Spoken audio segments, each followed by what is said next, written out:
हर हर महादेव। ओम नमः शिवाय। सावन मास का दूसरा सोमवार भगवान शिव को समर्पित अत्यंत पवित्र दिन है। इस दिन भक्त श्रद्धा से व्रत रखते हैं और शिवलिंग पर जल, बेलपत्र, फूल तथा दूध अर्पित करते हैं और सच्चे मन से की गई शिव आराधना से महादेव प्रसन्न होकर भक्तों के दुख और संकट दूर करते हैं। आइए श्रद्धा और विश्वास के साथ कथा को सुनते हैं। सावन का पवित्र महीना चल रहा था। चारों ओर हरियाली छाई हुई थी। पैरों की डालियों पर बारिश की बूंदें मोतियों की तरह चमक रही थीं। आसमान में काले काले बादल छाए थे और ठंडी हवा पूरे गांव को छूकर गुजर रही थी। आज सावन मास का दूसरा सोमवार था। गांव के प्राचीन शिव मंदिर में सुबह से ही भक्तों की भीड़ लगी हुई थी। कोई दूध लेकर आया था, कोई दही, कोई शहद, कोई गंगा जल और कोई फूलों की भरी भरी टोकरियां लेकर आया था। मंदिर की घंटियां लगातार बज रही थीं। हर हर महादेव, बोल बम, ओम नमः शिवाय। इन जयकारों से पूरा गांव शिवमय हो गया था। लेकिन उसी गांव के आखिरी छोर पर एक छोटी सी टूटी हुई झोपड़ी थी। झोपड़ी की मिट्टी की दीवारों में दरारें पड़ चुकी थीं। छप्पर इतना पुराना था कि बारिश होने पर जगह जगह से पानी टपकता था। उसी झोपड़ी में एक गरीब विधवा माँ अपने छोटे बेटे के साथ रहती थी। उस माँ का नाम था गौरी और उसके बेटे का नाम था माधव। माधव की उम्र मुश्किल से 10 साल थी। जब वह बहुत छोटा था तभी उसके पिता का देहांत हो गया था।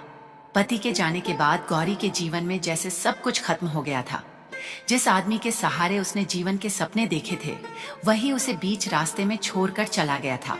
लेकिन उस दिन गौरी ने अपने आंसू पोंछकर अपने छोटे बेटे को गोद में उठाया था और कहा था, माधव, अब तेरी माँ ही तेरी माँ है और तेरी माँ ही तेरी दुनिया।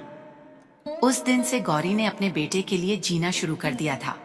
वह सुबह सूरज निकलने से पहले उठती, कभी किसी के घर बर्तन मांजती, कभी खेत में मजदूरी करती, कभी किसी के घर गोबर से आंगन लीपती। जो कुछ मिलता उसी से माँ बेटे का पेट भरता। लेकिन पिछले कुछ दिनों से काम भी ठीक से नहीं मिल रहा था।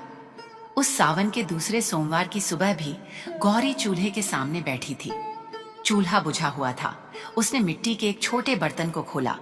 उसमें बस थोड़े से चावल बचे थे। गौरी ने चावल को हथेली पर रखा और उसकी आंखें भर आईं। वह धीरे से बोली, हे भोलेनाथ, आज आपका सोमवार है। गांव के हर घर में आपकी पूजा होगी, लेकिन मेरे घर में मेरे बच्चे को खिलाने के लिए भी पूरा अनाज नहीं है। गौरी ने जल्दी से अपने आंसू पोंछ लिए। उसे डर था कि उसका बेटा उसे रोते हुए न देख ले। लेकिन माँ के दिल का दर्द बच्चे से कब छिपता है। माधव पीछे से आया और माँ के कंधे पर हाथ रखकर बोला, माँ, आप रो रही हो? गौरी ने तुरंत मुस्कुराने की कोशिश की। नहीं बेटा, मेरी आंख में कुछ चला गया था। माधव माँ के सामने बैठ गया। उसने माँ का चेहरा ध्यान से देखा। माँ, आप मुझसे झूठ बोल रही हो। गौरी चुप हो गई। माधव ने धीरे से पूछा, आज सोमवार है ना? हाँ बेटा, सावन का दूसरा सोमवार। गौरी ने सिर हिलाया। माधव की आंखों में चमक आ गई। वह बोला, तो आज हम महादेव के मंदिर जाएंगे। गौरी कुछ पल चुप रही। फिर उसने कहा, बेटा, हमारे पास पूजा की सामग्री खरीदने के पैसे नहीं हैं। माधव मुस्कुराया। तो क्या हुआ माँ? गौरी ने कहा। क्या हुआ? माधव बोला, महादेव को धन थोड़े ही चाहिए, उन्हें तो सच्चा मन चाहिए। गौरी अपने बेटे को देखती रह गई।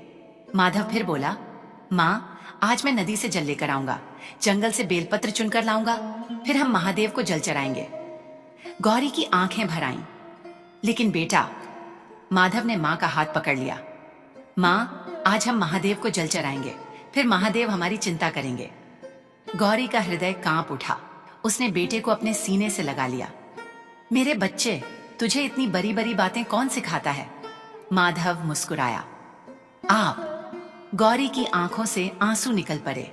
वह बोली, चल बेटा, आज हमारे पास पूजा के लिए कुछ नहीं है, लेकिन हमारे पास महादेव का नाम है। दोनों घर से निकल पड़े। माधव के हाथ में मिट्टी का एक छोटा सा लोटा था। गौरी के पास पूजा की कोई थाली नहीं थी। न दूध था, न फल, न मिठाई, न फूल। लेकिन उनके मन में शिवजी के प्रति अटूट विश्वास था। वे नदी के किनारे पहुंचे। माधव ने नदी के सामने हाथ जोड़कर प्रणाम किया।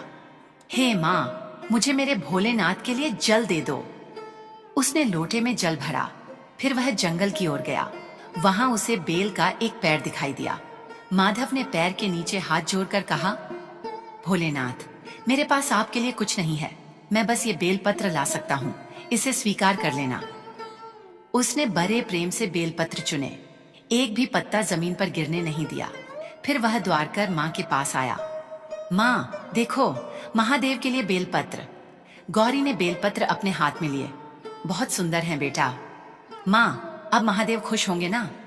हाँ बेटा, बहुत खुश होंगे। दोनों गांव के शिव मंदिर की ओर चल पड़े। मंदिर में बहुत भीड़ थी। बड़े घरों के लोग सज धज कर आए थे। उनके हाथों में चांदी के कलश थे। किसी के पास दूध की बाल्टी थी, किसी के पास फूलों की टोकरी। गौरी और माधव मंदिर की सीढ़ियों पर पहुंचे। तभी एक गांव वाले ने उन्हें देखकर कहा, अरे गौरी, तुम यहाँ क्या कर रही हो? गौरी ने हाथ जोड़ दिए। भैया, आज सोमवार है, महादेव के दर्शन करने आई हूँ। वह आदमी माधव के हाथ में मिट्टी का लोटा देखकर हंस पड़ा। इससे पूजा करोगी? माधव ने मासूमियत से कहा। हाँ, इसमें महादेव के लिए नदी का जल है। वह आदमी बोला, यह मंदिर है, यहाँ ऐसे खाली हाथ लोग पूजा करने नहीं आते। गौरी का सिर झुक गया। भैया, हमारे पास पैसे नहीं हैं। दूसरा आदमी बोल पड़ा, तो घर में बैठकर भगवान का नाम लो, यहाँ भीड़ मत बढ़ाओ। गौरी ने माधव का हाथ पकड़ लिया। चल बेटा। माधव मंदिर के अंदर शिवलिंग की ओर देखता रहा। उसकी आंखों में आंसू आ गए। माँ, क्या हुआ बेटा? महादेव ने हमें थोड़े ही भगाया है। गौरी ने उसकी ओर देखा। माधव बोला, लोग भगा रहे हैं। गौरी के पास कोई जवाब नहीं था। वह बेटे को मंदिर के पीछे एक पुराने पीपल के पैर के नीचे ले गई। माधव ने वहां मिट्टी से एक छोटा सा शिवलिंग बनाया।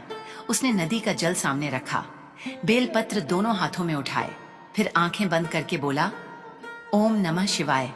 उसने जल चढ़ाया। ओम नमः शिवाय। उसने बेलपत्र चढ़ाया, फिर हाथ जोड़कर बोला, भोलेनाथ, मेरे पास आपके लिए कुछ नहीं है। मेरे पास धन नहीं है, दूध नहीं है, फूल नहीं है, बस मेरी माँ है।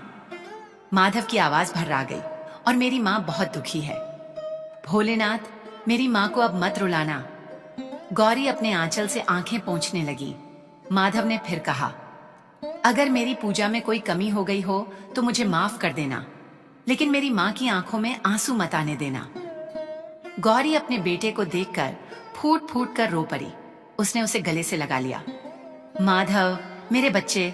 माधव बोला, माँ रो मत, महादेव सुन रहे हैं। उसी समय बहुत दूर कैलाश पर्वत पर भगवान शिव माता पार्वती के साथ विराजमान थे। भगवान शिव की दृष्टि अचानक उस छोटे से गांव पर पड़ी। उन्होंने देखा, एक गरीब माँ, एक मासूम बच्चा, टूटी हुई झोपड़ी, लोगों की बेरुखी और मिट्टी के शिवलिंग पर चढ़ता हुआ नदी का जल। माता पार्वती ने महादेव की ओर देखा। स्वामी, यह बालक कितने सच्चे मन से आपको पुकार रहा है।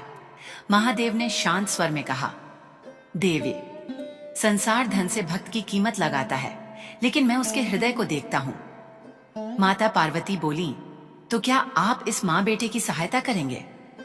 भगवान शिव ने अपनी दृष्टि माधव पर टिकाए रखी। उनकी आंखों में करुणा थी। हाँ देवी। फिर महादेव कुछ पल शांत रहे, लेकिन अभी नहीं, अभी इस भक्त की परीक्षा बाकी है।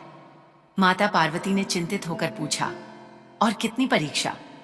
महादेव ने धीरे से कहा, इतनी कि संसार उसे छोड़ देगा, और तब उसे समझ आएगा कि जब संसार साथ छोड़ देता है तब भी उसका भोला साथ नहीं छोड़ता। उधर मंदिर के पीछे पूजा समाप्त करके गौरी और माधव घर की ओर लौटने लगे। आसमान में अचानक काले बादल और घने हो गए। हवा तेज हो गई। गौरी ने ऊपर देखा।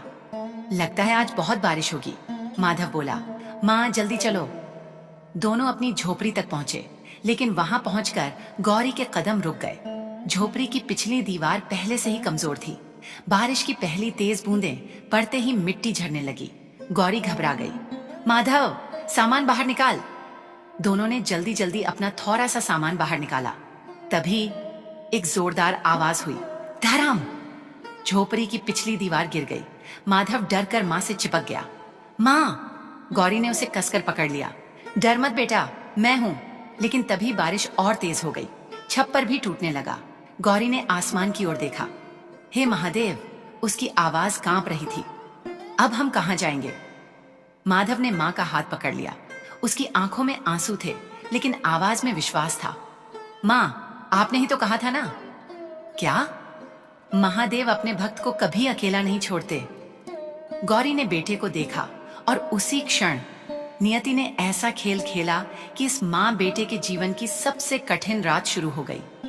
उन्हें अभी यह पता नहीं था कि अगले ही दिन गांव वाले उन्हें ऐसी बात कहने वाले हैं जो उनके हृदय को तोड़ देगी, और उसी विपत्ति में माधव की भक्ति की ऐसी परीक्षा होगी जिसे देखकर स्वयं कैलाशपति महादेव को अपने भक्त के लिए आगे आना पड़ेगा, क्योंकि जिसे संसार ने ठुकराया था उसे भोलेनाथ अपने हृदय से लगाने वाले थे। माँ, हमारा घर टूट गया, लेकिन महादेव तो हमारे साथ हैं। रात गहरी हो चुकी थी। आसमान में काले बादल गरज रहे थे। तेज बारिश लगातार हो रही थी। हवा इतनी तेज चल रही थी कि पैरों की डालियां एक दूसरे से टकराकर डरावनी आवाज कर रही थीं। गौरी अपनी टूटी हुई झोपड़ी के सामने खड़ी थी। उसकी आंखों के सामने उसका छोटा सा घर बिखरा पड़ा था। जिस झोपड़ी को उसने वर्षों तक किसी तरह संभाल कर रखा था, उसकी मिट्टी की दीवार अब जमीन पर पड़ी थी। छप्पर का एक हिस्सा टूटकर दूर जा गिरा था। घर के अंदर रखा थोड़ा सा अनाज भी पानी में भीग चुका था। माधव अपनी माँ के पास खरा कांप रहा था। उसने धीरे से पूछा, माँ, अब हम कहाँ सोएंगे? गौरी ने बेटे को देखा। उसके पास कोई जवाब नहीं था। एक माँ अपने बच्चे से क्या कहती कि अब हमारे पास छत नहीं है, कि हमारे पास खाने को भी कुछ नहीं है, कि कल से पता नहीं हम कहाँ जाएंगे। गौरी ने खुद को संभाला और बोली, बेटा, आज रात हम मंदिर के पीछे पीपल के पेड़ के नीचे बैठ जाएंगे, सुबह कुछ सोचेंगे। माधव ने सिर हिलाया। दोनों ने अपने पास बचा हुआ सामान उठाया और धीरे धीरे वहां से चल पड़े।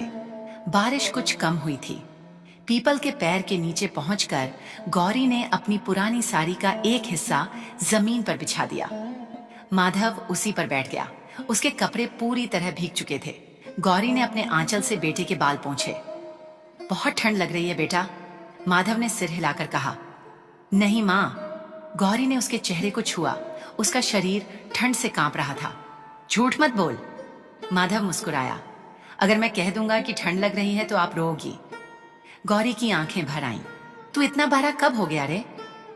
माधव माँ की गोद में सिर रखकर बोला, माँ, आप मेरे लिए रोना मत। क्यों? क्योंकि महादेव सब देख रहे हैं। गौरी ने आसमान की ओर देखा। हे भोलेनाथ, अगर सच में आप सब देख रहे हैं तो मेरे बच्चे को दुख मत देना। माधव ने हाथ जोड़ लिए। महादेव, गौरी ने बेटे की तरफ देखा। क्या मांग रहा है?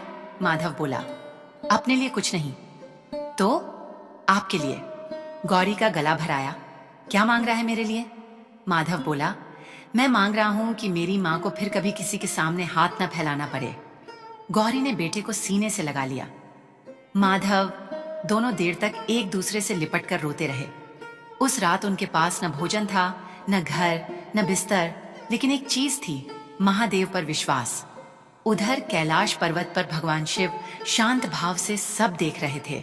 माता पार्वती ने कहा, स्वामी, उस बालक ने अपने लिए कुछ नहीं मांगा।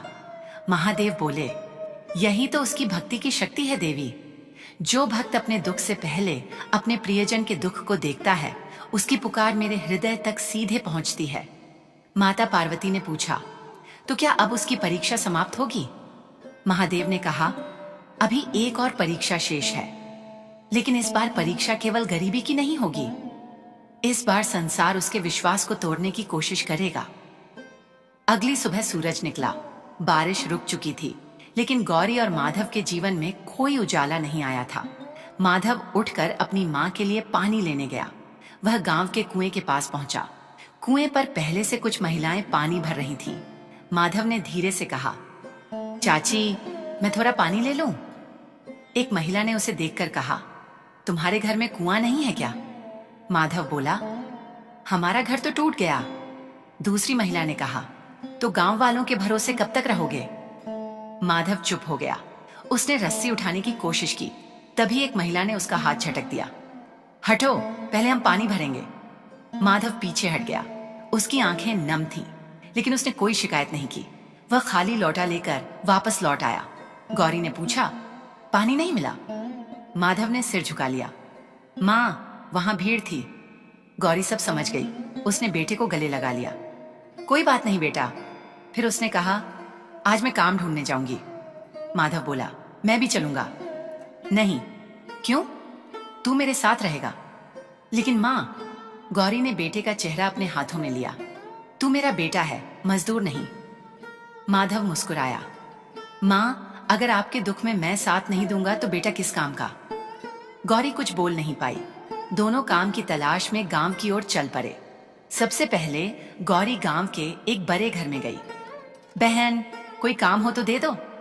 घर की मालकिन ने उसे ऊपर से नीचे तक देखा। काम तो है। गौरी की आंखों में उम्मीद आई।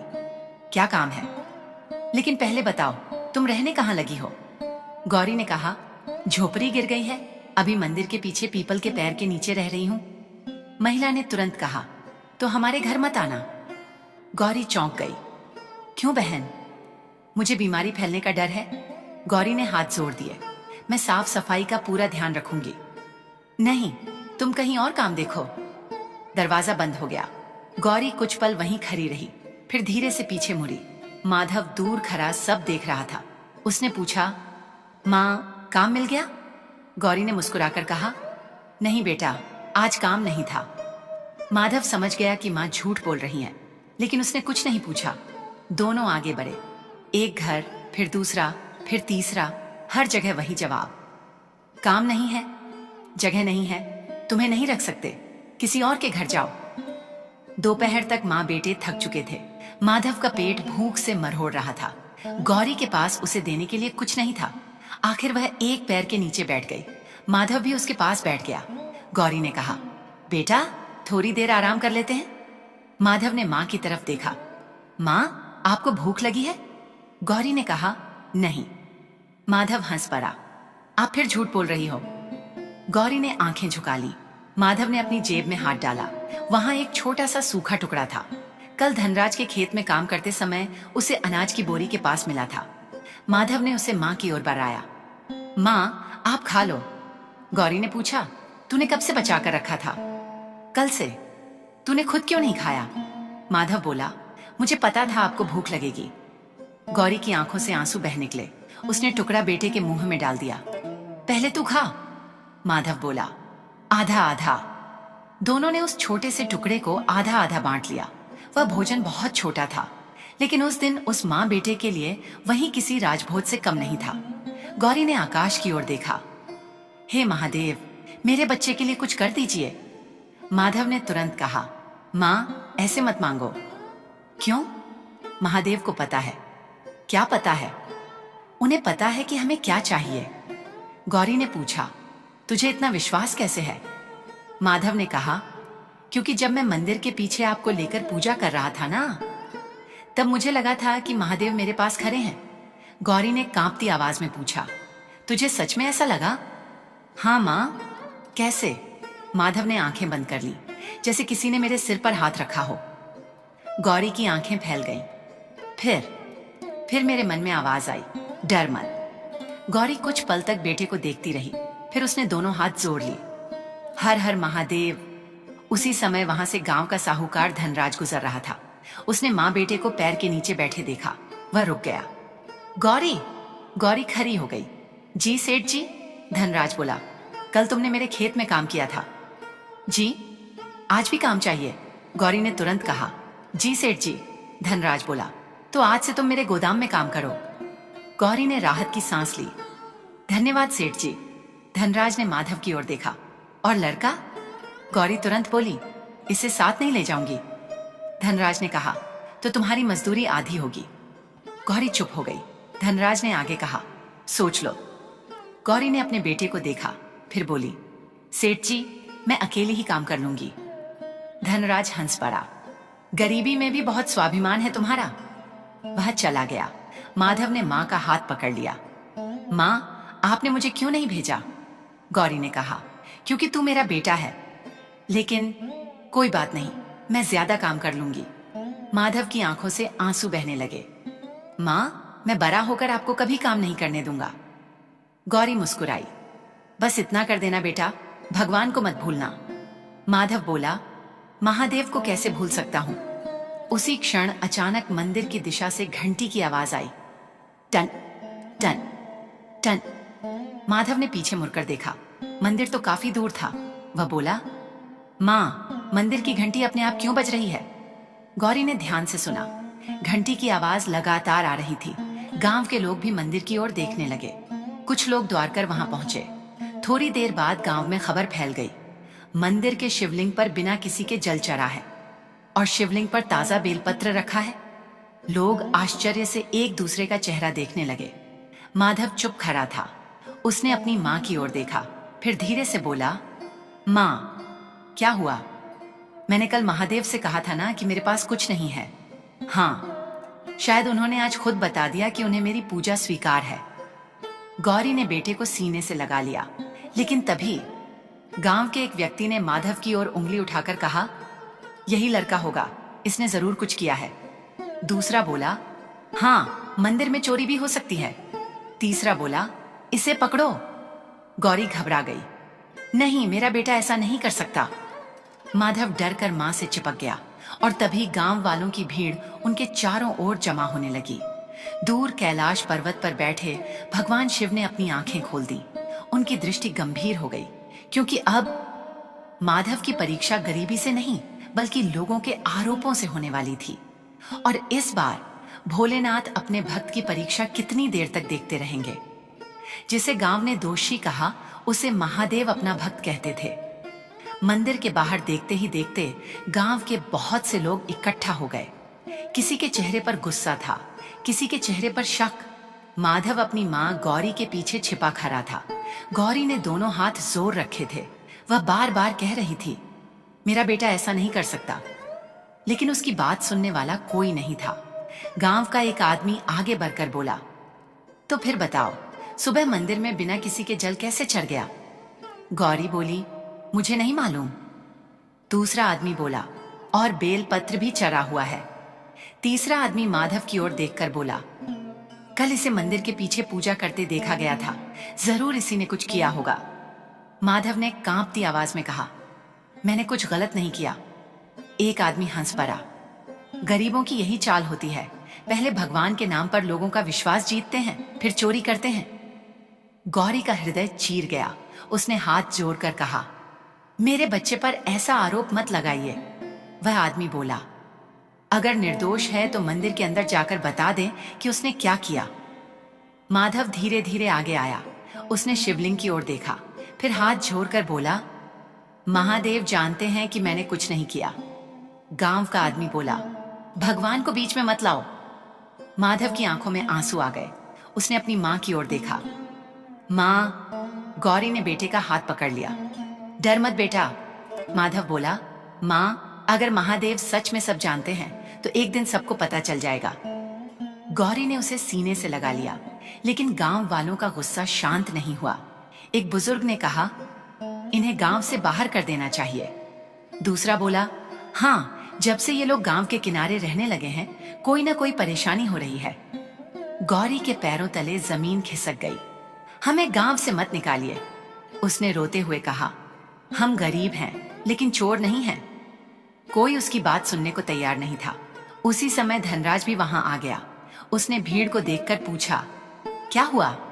एक आदमी ने कहा, सेठ जी, मंदिर में किसी ने बिना बताए पूजा की है, शक इस लड़के पर है। धनराज ने माधव को देखा, फिर गौरी को। कुछ पल सोचने के बाद उसने कहा, गौरी, अगर तुम्हारा लड़का निर्दोष है तो उसे साबित करना होगा। गौरी बोली, सेठ जी, गरीब आदमी अपनी निर्दोषता कैसे साबित करे? धनराज चुप हो गया। फिर उसने कहा, आज से तुम्हें मेरे गोदाम में काम नहीं मिलेगा। गौरी के चेहरे का रंग उड़ गया। सेठ जी, ऐसा मत कीजिए। क्यों? मेरे बच्चे को 2 दिन से ठीक से भोजन नहीं मिला। धनराज बोला, मुझे इससे क्या? गौरी के आंसू बहने लगे। हम कहाँ जाएंगे? धनराज ने मुंह फेर लिया। जहां चाहो। वह चला गया। माधव अपनी मां के पास आया। मां, गौरी ने बेटे के सिर पर हाथ रखा। चल बेटा। कहां? पता नहीं। दोनों गांव की भीड़ से दूर चले गए। उनके पीछे लोग बातें करते रहे। देखा, गरीबी इंसान को क्या क्या बना देती है। इन्हें गांव में नहीं रहना चाहिए। माधव सब सुन रहा था, लेकिन उसने अपनी माँ का हाथ नहीं छोड़ा। गांव से बाहर एक सूखी नदी के किनारे दोनों जाकर बैठ गए। गौरी ने जमीन पर बैठते ही अपना चेहरा दोनों हाथों में छिपा लिया। वह फूट फूट कर रोने लगी। माधव उसके पास बैठ गया। माँ, गौरी ने सिर उठाया। क्या हुआ बेटा, आप रो क्यों रही हो? गौरी बोली, मैं थक गई हूं माधव। किससे? गरीबी से, लोगों की बातों से, अकेलेपन से। उसकी आवाज टूट गई। तेरे पिता के जाने के बाद मैंने सोचा था कि मेहनत करूंगी और तुझे पाल लूंगी, लेकिन आज लगता है कि मैं हार गई हूं। माधव ने मां के आंसू पोंछे। आप नहीं हारी मां, गौरी बोली। फिर कौन जीता? माधव ने आसमान की ओर देखा। महादेव। गौरी चुप हो गई। माधव बोला, मां, आपने मुझे बताया था ना कि जब कोई रास्ता नहीं बचता तब महादेव रास्ता बनाते हैं। हाँ बेटा, तो अभी रास्ता बचा ही कहाँ है? गौरी ने बेटे को देखा। माधव मुस्कुराया। यही तो समय है महादेव को रास्ता बनाने का। गौरी के आंसुओं के बीच हल्की सी मुस्कान आ गई। उसने बेटे को गले लगा लिया। तू मेरा बेटा है या मेरा गुरु? माधव हंस पड़ा। मैं आपका बेटा ही हूं मां। कुछ देर बाद माधव नदी के किनारे गया। नदी में पानी बहुत कम था। उसने हाथ जोड़कर कहा, महादेव, आज गांव ने हमें भगा दिया। सेठ ने काम छीन लिया। मां बहुत दुखी है, लेकिन मैं आपसे कुछ मांगूंगा नहीं। उसने आंखें बंद कर ली। बस इतना करना, मेरी मां का विश्वास मत टूटने देना। उसी क्षण एक हल्की हवा चली। पास के बेल के पैर से एक ताजा बेलपत्र टूटकर सीधे माधव के सामने आ गिरा। माधव ने आंखें खोली। वह बेलपत्र देखकर उसकी आंखों में आंसू आ गए। मां, गौरी द्वार कर आई। क्या हुआ? माधव ने बेलपत्र दिखाया। देखो, गौरी ने उसे हाथ में लिया। महादेव का संकेत है बेटा। माधव ने बेलपत्र माथे से लगाया। मैंने कहा था ना मां, वे हमें नहीं छोड़ेंगे। दोनों ने उसी नदी के किनारे एक छोटा सा मिट्टी का शिवलिंग बनाया। माधव ने हाथ जोड़कर कहा, आज मेरे पास जल भी नहीं है। उसने अपनी आंखों से निकले आंसू हथेली पर लिए, फिर शिवलिंग के ऊपर हाथ रखकर बोला, भोलेनाथ, आज ये जल मेरी आंखों का है, इसे स्वीकार कर लेना। गौरी यह देखकर रो पड़ी। हे महादेव। माधव ने बेलपत्र चढ़ाया। ओम नमः शिवाय। उसने सिर झुका दिया। उधर कैलाश पर्वत पर माता पार्वती ने महादेव से कहा, स्वामी, अब तो इस बालक के आंसू भी आपकी पूजा बन गए। महादेव ने गंभीर स्वर में कहा, देवी, यही तो भक्ति है। जब भक्त के पास चराने को कुछ नहीं बचता और फिर भी उसका विश्वास बचा रहता है, तब उसका एक आंसू भी मेरे लिए गंगा जल बन जाता है। माता पार्वती ने पूछा, तो अब क्या होगा? महादेव ने कहा, अब समय आ गया है कि संसार को इस बालक के हृदय की सच्चाई दिखाई जाए। उसी समय गांव में एक और घटना घट रही थी। गांव के मंदिर के पुजारी को मंदिर की सफाई करते समय शिवलिंग के पास एक छोटी सी वस्तु मिली। वह देखकर चौंक गए। वह वस्तु थी धनराज की मुहर लगी हुई एक छोटी चांदी की डिबिया। पुजारी ने उसे पहचान लिया। वह डिबिया धनराज की थी। पुजारी तुरंत धनराज के घर पहुंचे। सेठ जी, धनराज बाहर आया। क्या हुआ? पुजारी ने डिबिया दिखाते हुए पूछा। ये आपकी है? धनराज का चेहरा बदल गया। हाँ, लेकिन यह मंदिर में कैसे पहुंची? पुजारी ने कहा। यही तो सवाल है। धनराज चुप हो गया। उसे अचानक याद आया कि कल वह मंदिर में पूजा करने आया था। उसके साथ उसका नौकर भी था। नौकर ने ही उसके पूजा के सामान की थैली संभाली थी। धनराज के मन में शक पैदा हुआ। उसने तुरंत नौकर को बुलाया। कल मंदिर में तुम मेरे साथ थे? नौकर बोला, जी सेठ जी। मेरी पूजा की थैली तुमने पकड़ी थी? जी। और उसके बाद? नौकर घबरा गया। धनराज ने कठोर स्वर में कहा, सच बोल। नौकर के हाथ कांपने लगे। सेठ जी, मुझसे गलती हो गई। क्या गलती? नौकर ने सिर झुका लिया। मैंने सोचा था कि मंदिर में चरावा बहुत आएगा, तो मैं कुछ सामान चुरा लूंगा। धनराज स्तब्ध रह गया। तो माधव? नौकर बोला, उसका इससे कोई संबंध नहीं है। धनराज के पैरों तले जमीन खिसक गई। जिस बच्चे पर उसने चोरी का शक किया था, जिस माँ को उसने काम से निकाल दिया, वह बच्चा निर्दोष था। उधर गांव के लोग भी धीरे धीरे सच्चाई जानने लगे। कुछ लोग शर्मिंदा हुए, लेकिन कोई गौरी और माधव को ढूंढने नहीं गया, क्योंकि अहंकार कभी कभी गलती स्वीकार करने से भी रोक देता है। लेकिन महादेव ने सब देख लिया था। शाम हो चुकी थी। माधव और गौरी अभी भी नदी किनारे थे। गौरी ने बेटे से कहा, बेटा, अब रात होने वाली है, हम कहाँ जाएंगे? माधव ने शांत होकर कहा, जहां महादेव ले जाएंगे। तभी दूर आकाश में बादल घिरने लगे। एक तेज हवा चली और फिर नदी का पानी अचानक बढ़ने लगा। गौरी घबरा गई। माधव, उठ बेटा। माधव ने पीछे देखा। नदी का पानी उनकी ओर बढ़ रहा था। गौरी ने बेटे का हाथ पकड़ा और भागने लगी, लेकिन तभी माधव का पैर फिसल गया। वह नदी के किनारे जा गिरा। माँ! गौरी ने उसे पकड़ने की कोशिश की, लेकिन तेज बहाव ने माधव को अपनी ओर खींच लिया। गौरी चीख उठी, माधव! माधव पानी में बहने लगा। उसने आखिरी बार अपनी माँ की ओर देखा। उसकी आंखों में डर था, लेकिन होठों पर एक ही नाम था, महादेव। गौरी ने हाथ आकाश की ओर उठाए। भोलेनाथ, मेरे बच्चे को बचा लीजिए। मैंने अपना सब कुछ सह लिया, लेकिन मेरा बेटा मत छीनना। उसकी चीख पूरे आकाश में गूंज उठी और उसी क्षण कैलाश पर्वत पर भगवान शिव ने अपना त्रिशूल उठा लिया। माता पार्वती ने देखा कि महादेव की आंखों में अब करुणा नहीं, रौद्र संकल्प था। महादेव बोले, अब और नहीं।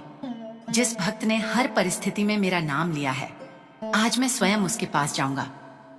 उधर नदी का बहाव माधव को और दूर ले जा रहा था। गौरी किनारे दौड़ती हुई चिल्ला रही थी, माधव, माधव! लेकिन उसका बेटा दिखाई नहीं दे रहा था। अचानक नदी के बीचों बीच एक तेज प्रकाश चमका। माधव ने आंखें बंद कर ली। उसे लगा जैसे किसी ने उसके सिर पर हाथ रखा है और उसके कानों में एक गंभीर लेकिन बहुत ही मधुर आवाज आई, डर मत बालक, जिसे तू अपना सहारा समझता है, आज वही तेरा सहारा बनने आ रहा है। माधव की आंखें खुल गईं। उसने पानी के बीच किसी दिव्य छाया को देखा और उसके मुंह से निकला, भोलेनाथ। जब मां की पुकार कैलाश तक पहुंची, नदी का बहाव बहुत तेज था। माधव पानी में बहता जा रहा था। उसकी छोटी सी देह कभी पानी के ऊपर आती तो कभी लहरों के नीचे चली जाती। किनारे पर गौरी पागलों की तरह दौड़ रही थी। माधव, मेरे बच्चे, कोई मेरे बेटे को बचा लो। लेकिन नदी के उस भयंकर शोर में उसकी आवाज दबती जा रही थी। गौरी ने अपने हाथ जोड़ लिए। हे महादेव, मैंने आपसे कभी अपने लिए कुछ नहीं मांगा, न धन मांगा, न महल मांगा, न सुख मांगा।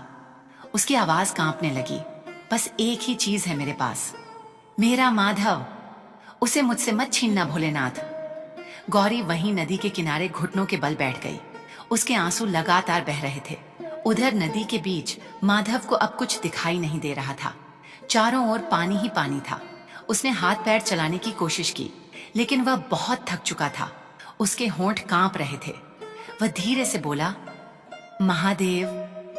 फिर उसकी आंखों के सामने अपनी माँ का चेहरा आया। उसे याद आया कि सुबह माँ ने उसे खाना खिलाया था। उसे याद आया कि माँ ने मंदिर में लोगों की बातें सुनकर भी उसे गले लगाया था।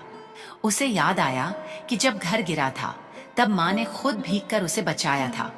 माधव ने आंखें बंद कर लीं। भोलेनाथ, अगर आज मुझे अपनी माँ से दूर करना ही है तो मेरी माँ का ध्यान रखना। उसकी आवाज कमजोर पड़ती जा रही थी। उन्हें अकेला मत छोड़ना।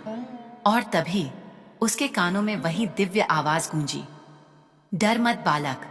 माधव ने आंखें खोल दी। उसके सामने नदी के पानी के बीच एक अद्भुत प्रकाश दिखाई दे रहा था। उस प्रकाश के भीतर एक दिव्य पुरुष की छवि थी। जटाओं में चंद्रमा, माथे पर त्रिपुंड, गले में सर्प, हाथ में त्रिशूल और आंखों में अनंत करुणा। माधव की आंखों से आंसू निकल पड़े। भोलेनाथ, वह हाथ छोड़ने लगा, लेकिन शरीर में शक्ति नहीं थी।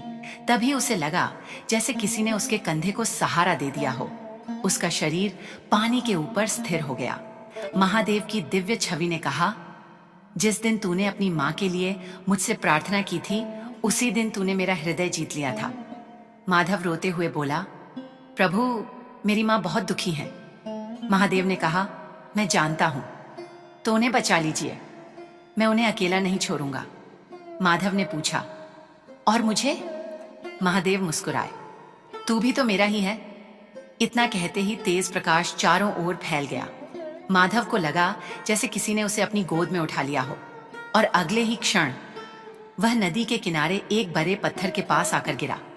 गौरी ने उसे देखा। माधव! वह दौड़कर उसके पास पहुंची। उसने बेटे को अपनी बाहों में उठा लिया। माधव, मेरे बच्चे, आंखें खोल। माधव की आंखें बंद थीं। गौरी उसे सीने से लगाकर रोती रही। महादेव, अगर मेरे बच्चे की सांस चल रही है तो मुझे एक बार संकेत दे दो। कुछ क्षण बाद माधव ने धीरे से आंखें खोली। माँ! गौरी जैसे फिर से जीवित हो गई। माधव! उसने बेटे को इतना कसकर गले लगाया कि उसकी सांस रुकने लगी। मेरा बच्चा, मेरा लाल, मैंने सोचा था तू मुझे छोड़कर चला गया। माधव ने कमजोर आवाज में कहा। माँ, महादेव ने मुझे बचाया। गौरी ने बेटे का माथा चूम लिया। हाँ बेटा, आज मुझे भी विश्वास हो गया। लेकिन तभी माधव ने पीछे नदी की ओर देखा। वह कुछ पल चुप रहा, फिर बोला, माँ, क्या हुआ? महादेव सच में आए थे। गौरी ने बेटे का चेहरा देखा। तुझे सपना आया होगा बेटा। माधव ने सिर हिलाया। नहीं माँ, मैंने उन्हें देखा था। उनके माथे पर चंद्रमा था, गले में सांप था, हाथ में त्रिशूल था, और उन्होंने कहा था, तू भी तो मेरा ही है। गौरी के शरीर में जैसे सिहरन दौड़ गई। उसने दोनों हाथ जोड़ लिए। हर हर महादेव। उसी समय गांव के कुछ लोग वहां पहुंच गए। उन्हें पता चल चुका था कि माधव नदी में बह गया था। कुछ लोगों ने सोचा था कि अब वह जीवित नहीं होगा, लेकिन जब उन्होंने माधव को जीवित देखा तो सब स्तब्ध रह गए। एक बूढ़ा व्यक्ति आगे आया। उसकी आंखों में आंसू थे। गौरी! गौरी ने उसकी ओर देखा। वह बोला, हमसे बहुत बड़ी गलती हुई। गौरी चुप रही। बूढ़ा आदमी बोला, हमने तुम्हें गरीब समझकर तुम्हारा अपमान किया, तुम्हारे बेटे पर चोरी का आरोप लगाया, तुम्हें गांव से निकाल दिया। हमें माफ कर दो। गौरी ने कुछ नहीं कहा। माधव अपनी मां की ओर देख रहा था। फिर उसने धीरे से कहा, मां, इन्हें माफ कर दो। गौरी ने बेटे की ओर देखा। लेकिन इन्होंने हमें बहुत दुख दिया। माधव बोला, महादेव ने मुझे भी तो बचा लिया ना, तो हम भी इन्हें माफ कर दें। गौरी की आंखों से आंसू बह निकले। उसने हाथ जोड़कर कहा, मैंने किसी से कभी बदला नहीं चाहा। बस इतना चाहती थी कि कोई मेरे बच्चे को गलत ना समझे। वह बूढ़ा रो पड़ा। आज से कोई तुम्हें कुछ नहीं कहेगा। तभी पीछे से धनराज भी वहां आया। उसका चेहरा शर्म से झुका हुआ था। वह गौरी के सामने आकर खड़ा हो गया। कुछ क्षण तक वह कुछ बोल नहीं पाया। फिर बोला, गौरी, मुझे माफ कर दो। गौरी चुप रही। धनराज ने माधव की ओर देखा। बेटा, मैंने तुम्हें मजदूर समझा, तुम्हारी गरीबी का फायदा उठाया, तुम पर चोरी का शक किया। मैं बहुत बड़ा पाप कर बैठा। माधव ने कहा, सेठ जी, महादेव से माफी मांग लीजिए। धनराज ने मंदिर की दिशा में हाथ जोड़ दिए। भोलेनाथ, मुझे क्षमा कर दीजिए। उसकी आंखों से आंसू निकल आए। गांव वाले भी धीरे धीरे हाथ जोड़ने लगे। लेकिन तभी मंदिर की घंटी अपने आप बजने लगी। टन टन टन। सब लोग चौंक गए। हवा अचानक शांत हो गई। आकाश में बादल छंटने लगे। चांदनी की हल्की रोशनी गांव पर पड़ने लगी। माधव ने मंदिर की ओर देखा। माँ, क्या हुआ? महादेव बुला रहे हैं, गौरी ने कहा। चल बेटा। माँ बेटा मंदिर की ओर चल पड़े। आज वही मंदिर था जहां कुछ घंटे पहले उन्हें अपमानित करके बाहर कर दिया गया था। लेकिन आज मंदिर के द्वार पर पूरा गांव खड़ा था। कोई उन्हें रोक नहीं रहा था। माधव धीरे धीरे शिवलिंग के पास पहुंचा। उसने देखा कि शिवलिंग पर जल की बूंदें चमक रही थीं। वह हाथ जोड़कर बैठ गया। भोलेनाथ, उसकी आंखों से आंसू बहने लगे। आपने मेरी मां को बचा लिया। गौरी भी शिवलिंग के सामने बैठ गई। उसने कांपते हाथों से अपने आंचल में रखे कुछ बेलपत्र निकाले। ये वही बेलपत्र थे जिन्हें माधव ने सुबह पूजा के लिए बचा कर रखा था। गौरी ने एक बेलपत्र शिवलिंग पर चढ़ाया। महादेव, आज मेरे पास चराने के लिए फिर भी कुछ नहीं है, लेकिन आज मेरे पास मेरा बेटा है। उसने माधव के सिर पर हाथ रखा। और यह आपका दिया हुआ है, माधव ने कहा। माँ, मुझे आपने जन्म दिया है, गौरी बोली, और तुझे महादेव ने बचाया है।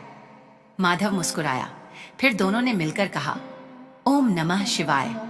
पूरा मंदिर उसी मंत्र से गूंज उठा। गांव के लोग भी बोलने लगे, ओम नमः शिवाय। हर हर महादेव। लेकिन तभी मंदिर के गर्भगृह में अचानक तेज प्रकाश हुआ। सब लोग पीछे हट गए। माधव की आंखें उस प्रकाश पर टिक गईं। उस प्रकाश के बीच शिवलिंग के ऊपर एक दिव्य आकृति दिखाई देने लगी। जटाधारी, त्रिशूलधारी, नीलकंठ, भगवान शिव। गौरी के हाथ कांपने लगे। माधव ने तुरंत सिर झुका दिया। भोलेनाथ। गांव के सभी लोग जमीन पर दंडवत हो गए। भगवान शिव की दिव्य आवाज मंदिर में गूंजी। जिसे तुमने गरीब समझकर ठुकराया, वही मेरे लिए सबसे धनी था। सब लोग सिर झुकाए खड़े रहे। महादेव बोले, धन से पूजा बरी नहीं होती, भक्ति से होती है। दूध और घी से अभिषेक करने वाला भी मेरा है, और अपनी आंखों के आंसुओं से मुझे जल चढ़ाने वाला भी मेरा है। गौरी रोते हुए बोली, प्रभु, मैंने तो आपको कभी कुछ नहीं दिया। महादेव की आवाज आई, तुमने दिया है गौरी। तुमने अपने दुख में भी अपने पुत्र को मेरे नाम पर विश्वास करना सिखाया। यह सबसे बड़ा दान है। माधव की आंखों से आंसू बहने लगे। महादेव ने कहा, माधव। माधव ने हाथ जोड़ दिए। जी प्रभु, तुमने अपने लिए कभी कुछ नहीं मांगा, हर बार अपनी मां के लिए मांगा। इसीलिए आज मैं तुम्हारी मां के जीवन से दरिद्रता का अंधकार दूर करता हूं। गौरी रोते हुए बोली, प्रभु, मुझे धन नहीं चाहिए, बस मेरा बेटा सुखी रहे। महादेव ने कहा, तुम्हारा यह भाव ही तुम्हारी सबसे बड़ी संपत्ति है। दिव्य प्रकाश धीरे धीरे कम होने लगा, लेकिन जाने से पहले महादेव ने कहा, कल सावन के दूसरे सोमवार का पुण्यपूर्ण होगा। तुम दोनों मेरे मंदिर में आना, वहां तुम्हारे जीवन का नया अध्याय शुरू होगा। प्रकाश समाप्त हो गया। मंदिर में फिर सामान्य प्रकाश रह गया। सभी लोग स्तब्ध थे। गौरी और माधव एक दूसरे को देखते रहे। माधव ने धीरे से मां का हाथ पकड़ लिया। मां? हाँ बेटा, मैंने कहा था ना। क्या? महादेव हमारी चिंता करेंगे। गौरी ने बेटे को सीने से लगा लिया, लेकिन महादेव की बात अभी पूरी नहीं हुई थी। अगली सुबह उनके जीवन में ऐसा परिवर्तन आने वाला था जिससे न केवल उनका घर बदलेगा, बल्कि पूरे गांव को समझ आएगा कि सच्ची भक्ति और सच्चे हृदय के सामने गरीबी भी छोटी पड़ जाती है। और उस चमत्कार का साक्षी बनेगा पूरा गांव। महादेव ने कहा, सच्ची भक्ति कभी व्यर्थ नहीं जाती। सावन की वह रात बीत चुकी थी। मंदिर में भगवान शिव के दिव्य दर्शन के बाद पूरा गांव जैसे बदल गया था। जिस गांव में कल तक गौरी और माधव को देखकर लोग रास्ता बदल लेते थे, आज वही गांव उनके बारे में बातें कर रहा था। लेकिन आज उन बातों में तिरस्कार नहीं था। आज हर किसी की आंखों में शर्म थी। किसी को याद आ रहा था कि कैसे उसने गौरी को मंदिर से भगाया था। किसी को याद आ रहा था कि कैसे माधव को चोर कहा गया था, और किसी को याद आ रहा था कि कैसे एक गरीब माँ अपने बच्चे को लेकर दर दर भटक रही थी, लेकिन किसी ने उसकी सहायता नहीं की। सुबह होने वाली थी। आकाश में हल्की लालिमा दिखाई देने लगी थी। मंदिर की घंटी अपने आप बज उठी। टन टन टन। गौरी और माधव पीपल के पैर के नीचे जाग रहे थे। रात को मंदिर में महादेव के दर्शन तो हो गए थे, लेकिन उनका घर अभी भी टूटा पड़ा था। गौरी ने बेटे के सिर पर हाथ रखा। माधव, जी माँ, कल जो हुआ क्या वह सच था? माधव मुस्कुराया। महादेव सच थे माँ। गौरी की आंखों में आंसू आ गए। मुझे डर लग रहा है बेटा। किस बात का? कहीं यह सब सपना ना हो। माधव ने माँ का हाथ पकड़ लिया। सपना होता तो मेरे हाथ पर यह निशान कैसे होता? उसने अपने हाथ पर नदी के बहाव से लगी चोट दिखाई। गौरी ने बेटे का हाथ चूम लिया। नहीं बेटा, वह सपना नहीं था, वह हमारे भोलेनाथ थे, माधव ने कहा। और उन्होंने कहा था कि आज हमारा नया अध्याय शुरू होगा। गौरी ने हाथ जोड़ ली। तो चल बेटा। कहाँ? मंदिर। दोनों उठे और मंदिर की ओर चल पड़े। आज रास्ते में उन्हें किसी ने नहीं रोका। गांव की वही महिलाएं जिन्होंने कभी गौरी को कुएं से पानी भरने नहीं दिया था, आज उसके सामने सिर झुका रही थीं। एक महिला आगे आई। उसने कहा, गौरी, मुझे माफ कर दो। गौरी कुछ बोल नहीं पाई। दूसरी महिला ने कहा, मैंने तुम्हें बहुत बुरा कहा था। तीसरी बोली, तुम्हारे बेटे को भी हमने गलत समझा। गौरी ने धीरे से कहा, मैंने किसी के लिए बुरा नहीं चाहा। फिर उसने सबकी ओर देखकर कहा, लेकिन आज एक बात याद रखना। सब लोग ध्यान से सुनने लगे। जब किसी गरीब को देखकर तुम्हारा मन उसे छोटा समझने लगे ना, तब एक बार भगवान शिव को याद कर लेना, क्योंकि पता नहीं जिस इंसान को तुम छोटा समझ रहे हो उसके हृदय में भगवान कितने बड़े रूप में बैठे हों।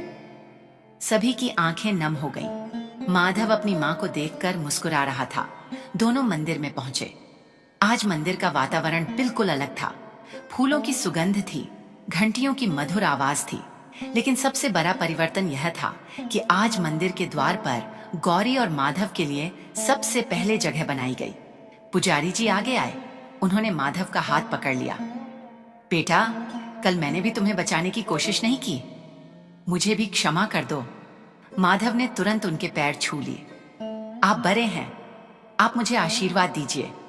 पुजारी की आंखों से आंसू निकल पड़े। उन्होंने माधव के सिर पर हाथ रखा। महादेव तुम्हें हमेशा खुश रखें। फिर उन्होंने गौरी से कहा, आज तुम्हें भगवान शिव का अभिषेक करना है। गौरी ने आश्चर्य से पूछा, लेकिन मेरे पास। पुजारी ने बात पूरी नहीं होने दी। आज किसी सामग्री की जरूरत नहीं, तुम्हारा मन ही पर्याप्त है। गौरी ने अपने आंचल में रखा थोड़ा सा नदी का जल निकाला, वही जल जो माधव ने सावन के दूसरे सोमवार को महादेव के लिए लाया था। उसने शिवलिंग पर जल चढ़ाया। ओम नमः शिवाय। फिर माधव ने बेलपत्र चढ़ाया। ओम नमः शिवाय। पूरा मंदिर मंत्र से गूंज उठा। गांव के सभी लोग भी हाथ जोड़कर खड़े हो गए। तभी मंदिर के बाहर अचानक एक बैलगाड़ी आकर रुकी। उसमें अनाज की बोरियां भरी थीं। गाड़ी से एक वृद्ध व्यापारी उतरा। वह सीधे पुजारी के पास गया। पंडित जी, यह अनाज मंदिर के भंडारे के लिए है। पुजारी ने पूछा, इतना सारा? वृद्ध बोला, कल रात मुझे स्वप्न आया। स्वप्न में मैंने भगवान शिव को देखा। उन्होंने कहा, जिस गांव में एक सच्चा भक्त भूखा है वहां तुम्हारा धन किस काम का। वृद्ध की आंखों में आंसू आ गए। मैं सुबह होते ही अनाज लेकर चला आया। गांव वाले एक दूसरे का चेहरा देखने लगे। माधव चुप था। उसने मां का हाथ पकड़ लिया। उसी समय धनराज आगे आया। वह सबके सामने बोला, आज मैं भी एक बात कहना चाहता हूं। सभी उसकी ओर देखने लगे। धनराज ने गौरी से कहा, तुम्हारी टूटी हुई झोपड़ी अब नहीं रहेगी। गौरी चौंक गई। क्या? धनराज बोला, मैं अपने हाथों से तुम्हारे लिए नया घर बनवाऊंगा। गौरी ने कहा, सेठ जी, इसकी जरूरत नहीं। धनराज बोला, नहीं गौरी, ये दया नहीं है, ये मेरे अपराध का प्रायश्चित है। उसने माधव की ओर देखकर कहा, जिस बच्चे को मैंने मजदूर समझा था, आज उसी बच्चे ने मुझे सिखाया कि भगवान के सामने सबसे बड़ा वही है जिसका मन सच्चा हो। माधव ने हाथ जोड़ दिए। सेठ जी, भगवान आपको सुख दें। धनराज की आंखें भर आईं। उसने माधव के सिर पर हाथ रखा। तुम्हें देखकर मुझे अपने सारे धन पर शर्म आती है। उधर गांव के लोग भी आगे आने लगे। किसी ने लकड़ी दी, किसी ने ईंटें, किसी ने अनाज, किसी ने कपड़े, किसी ने घर बनाने के लिए मजदूरी देने की बात कही। जिस माँ बेटे को कल तक कोई अपने दरवाजे पर खड़ा नहीं होने देता था, आज पूरा गांव उनके घर के लिए खड़ा था। गौरी दूर खड़ी यह सब देख रही थी। उसकी आंखों से आंसू बह रहे थे। माधव ने पूछा, माँ, आप रो क्यों रही हो? गौरी मुस्कुराई। आज के आंसू दुख के नहीं हैं बेटा। तो किसके हैं? महादेव की कृपा के हैं। माधव ने हाथ जोड़ लिए। हर हर महादेव। कुछ ही दिनों में गौरी की नई झोपड़ी बनकर तैयार हो गई। वह बहुत बड़ा घर नहीं था, लेकिन मजबूत था। उसकी छत बारिश में नहीं टपकती थी। दीवारें मिट्टी की जगह ईंटों की थीं, और सबसे खास बात, घर के सामने एक छोटा सा शिवलिंग स्थापित किया गया था। माधव रोज सुबह उठकर सबसे पहले वहां जल चढ़ाता, बेल पत्र चढ़ाता और अपनी मां के साथ बैठकर कहता, ओम नमः शिवाय। गौरी भी उसके साथ मंत्र बोलती। धीरे धीरे उनके जीवन में सुख लौटने लगा। लेकिन माधव कभी अपनी पुरानी गरीबी नहीं भूला। वह गांव के गरीब बच्चों को भोजन देने लगा। जिस कुएं से कभी उसे पानी भरने नहीं दिया गया था, उसी कुएं के पास वह रोज एक घड़ा पानी रख देता। किसी भूखे को देखता तो अपना भोजन बांट देता। गौरी कहती, बेटा, तू खुद भी तो खा लिया कर। माधव मुस्कुराकर कहता, माँ, आपने मुझे सिखाया है ना। क्या? जो हमारे पास है उसमें से थोड़ा किसी जरूरतमंद को दे देना चाहिए। गौरी की आंखें भर आती। एक दिन सावन का महीना समाप्त होने वाला था। गौरी ने माधव से कहा, बेटा, आज भी महादेव को जल चढ़ाएंगे? माधव बोला, हर दिन। दोनों घर के सामने बने शिवलिंग के पास गए। माधव ने जल चढ़ाया, बेल पत्र रखा, फिर हाथ जोड़कर बोला, भोलेनाथ, जिस दिन मेरे पास कुछ नहीं था उस दिन आपने मेरा हाथ पकड़ा। आज मेरे पास घर है, भोजन है, गांव का प्रेम है, लेकिन मुझे इन सब का अहंकार मत देना। बस इतना देना कि मैं हमेशा आपकी भक्ति करता रहूं। गौरी ने कहा, और मेरी एक प्रार्थना भी है महादेव। माधव ने पूछा, क्या? गौरी बोली, मेरे बेटे का हृदय हमेशा ऐसा ही रखना, जिसमें अपने लिए कम और दूसरों के लिए ज्यादा जगह हो। माधव ने मां का हाथ पकड़ लिया। तभी अचानक उनके सामने एक हल्की सी सुगंध फैली, बेलपत्र की सुगंध, चंदन की सुगंध, और हवा में जैसे डमरू की बहुत धीमी आवाज सुनाई दी, टम टम टम। माधव ने आंखें बंद कर ली। उसे वही आवाज सुनाई दी। माधव, उसने मन ही मन कहा, प्रभु। आवाज आई, भक्ति में कभी अहंकार मत करना, और याद रखना, जिस दिन संसार तुम्हें छोड़ दे उस दिन भी मेरा नाम मत छोड़ना। माधव की आंखों से आंसू बहने लगे। भोलेनाथ, गौरी ने बेटे को देखा। क्या हुआ? माधव ने मां को गले लगा लिया। मां, महादेव ने कहा है कि वे हमें कभी नहीं छोड़ेंगे। गौरी की आंखों से आंसू बह निकले। उसने हाथ जोड़कर कहा, हर हर महादेव। धीरे धीरे गांव में भी यह बात फैल गई कि सावन के दूसरे सोमवार को जिस गरीब बालक ने मिट्टी के शिवलिंग पर जल और बेलपत्र चढ़ाया था, उसकी सच्ची भक्ति से स्वयं भगवान शिव प्रसन्न हुए। उस दिन के बाद गांव में एक नियम बन गया। सावन के हर सोमवार को सबसे पहले मंदिर में गरीबों के लिए भोजन रखा जाता। किसी को पूजा की सामग्री न होने के कारण मंदिर से नहीं भगाया जाता, और मंदिर के बाहर एक पत्थर पर लिखा गया, महादेव को धन नहीं, सच्चा हृदय चाहिए। गांव के लोग जब भी उस वाक्य को पढ़ते, उन्हें माधव की कथा याद आती। वह छोटा सा बच्चा जिसके पास देने के लिए कुछ नहीं था, लेकिन उसने अपना विश्वास दे दिया। जिसके पास दूध नहीं था, उसने नदी का जल चढ़ाया। जिसके पास फूल नहीं थे, उसने बेलपत्र चढ़ाया। जिसके पास धन नहीं था, उसने अपनी माँ के लिए प्रार्थना की, और जब संसार ने उसे ठुकरा दिया, तब भोलेनाथ ने उसे अपनी शरण दे दी। गौरी ने अपने जीवन में बहुत दुख देखे थे। पति का जाना, गरीबी, भूख, टूटा हुआ घर, लोगों का अपमान, अपने बेटे को नदी में बहते देखना। लेकिन अंत में उसने एक बात समझ ली थी, भगवान कभी अपने भक्त की परीक्षा लेकर उसे अकेला नहीं छोड़ते। कभी कभी नियति ऐसी परीक्षा लेती है कि इंसान सोचता है अब कुछ नहीं बचा, लेकिन उसी क्षण भगवान कहते हैं, अब मैं हूं। गौरी और माधव की कथा भी यही सिखाती है, अगर मन सच्चा हो, अगर भक्ति में स्वार्थ न हो, अगर माँ की ममता सच्ची हो, और अगर भगवान पर विश्वास अटूट हो, तो संसार की कोई शक्ति उस भक्त को अकेला नहीं छोड़ सकती। क्योंकि जिसके सिर पर भोलेनाथ का हाथ हो, उसके जीवन की सबसे बड़ी विपत्ति भी अंत में आशीर्वाद बन जाती है। माधव ने अपनी माँ का हाथ पकड़कर कहा, माँ, हाँ बेटा, आज समझ आया। क्या? आप सही कहती थीं। भगवान के घर देर हो सकती है, लेकिन अंधेर नहीं। गौरी मुस्कुराई। उसने बेटे के माथे को चूमा, और दोनों ने एक साथ हाथ जोड़ दिए। ओम नमः शिवाय। हर हर महादेव। आकाश में बादलों के बीच से सूर्य की किरण निकली, शिवलिंग पर पड़ी। उस रोशनी में बेलापत्र चमक उठा, मानो स्वयं महादेव कह रहे हों, जो मुझे सच्चे मन से पुकारता है, मैं उसे कभी अकेला नहीं छोड़ता। और इसी के साथ सावन मास के दूसरे सोमवार की यह भावपूर्ण कथा पूर्ण होती है। हर हर महादेव, ओम नमः शिवाय। जो भी भक्त इस कथा को श्रद्धा से सुनता या सुनाता है, भगवान भोलेनाथ उसके जीवन से दुख, भय और निराशा दूर करें तथा उसके परिवार पर अपनी कृपा बनाए रखें। बोलिए, भगवान शिव शंकर महाराज की जय, माता पार्वती की जय। हर हर महादेव।